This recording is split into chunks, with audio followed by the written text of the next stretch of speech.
جس وقت میں نے یہ سی ایس ایس دینے کا ارادہ کیا تھا نا، تو میرا یہ خیال تھا کہ وہ میں نارمل روٹین میں جیسے لوگ دیتے ہیں نا، ایم اے کروں گا، ایم اے کے بعد کوئی 1 سال تیاری کروں گا اور اس کے بعد دوں گا.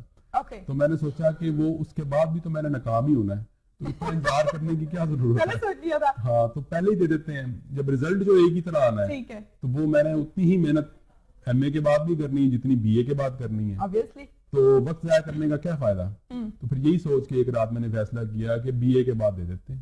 اچھا اگر نہ ہوئے تو وہ تو ایم اے کے بعد بھی نہیں میں نے ہونا، تو اگر ہو گئے تو ریکارڈ بن جائے گا. یعنی آپ نے ٹائم کو شارٹ کٹ کیا. ہاں بس میں نے ایسے کیا. تو پھر میں نے بی اے کے بعد امتحان دے دیا. وہ بی اے جو ہے وہ اس کی منیمم کوالیفیکیشن تھی 21 سال منیمم ایج تھی. بالکل.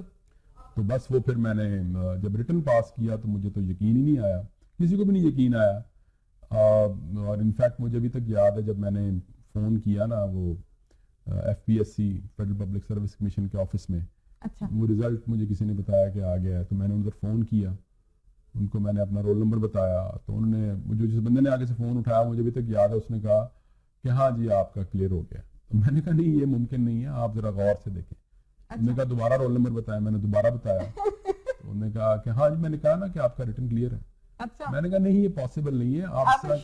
آپ اس طرح کریں کہ وہ بعض اوقات یہ ہوتا ہے کہ رول نمبر کے آگے نام کسی اور کا وہ اوپر نیچے ہو جاتا ہے، آپ فٹا رکھ کے نا سیدھا لائن میں دیکھیں کہ وہ میرا ہی ہے.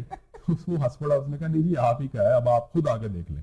اچھا تو پھر مجھے جا کے یقین آیا کہ میں پاس ہو گیا. ہاں اس کے بعد پھر انٹرویو ہوا اور پھر اس کے بعد ایلوکیشن ہوتی ہے ریٹن کا. تو پھر ایک مرحلہ ہی ہوتا ہے پہلے تو. ٹھیک ہے بالکل ٹھیک ہے. اچھا یہ تو ہم نے آپ کے ماشاءاللہ سے اسٹڈی کے حوالے سے. اچھا سب سے پہلے مجھے یہ بتائیں بک وارم تو نہیں تھے؟ نہیں بالکل بھی نہیں. انفیکٹ میں اس وقت یعنی جب میں نے یہ امتحان دیے تو میں اس وقت میرے کو کرکٹ کے کھیلنے کا مجھے بہت شوق تھا. میرے اپنے کرکٹ میچز چل رہے تھے. تو میں نے وہ بھی کھیلے اور ساتھ میں یہ امتحان بھی دیا. لیکن اس کا مطلب یہ نہیں ہوتا کہ یہ بالکل کوئی ایزی امتحان تھا یا یہ کوئی اس طرح کھیل کھیل میں پاس ہو جاتا ہے.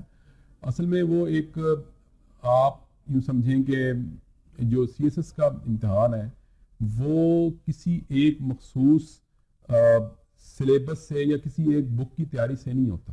یعنی یہ نہیں ہو سکتا کہ آپ یہ 3 کتابیں پڑھ لیں تو اس میں سے پیپر آئے گا. ایسا نہیں ہوتا.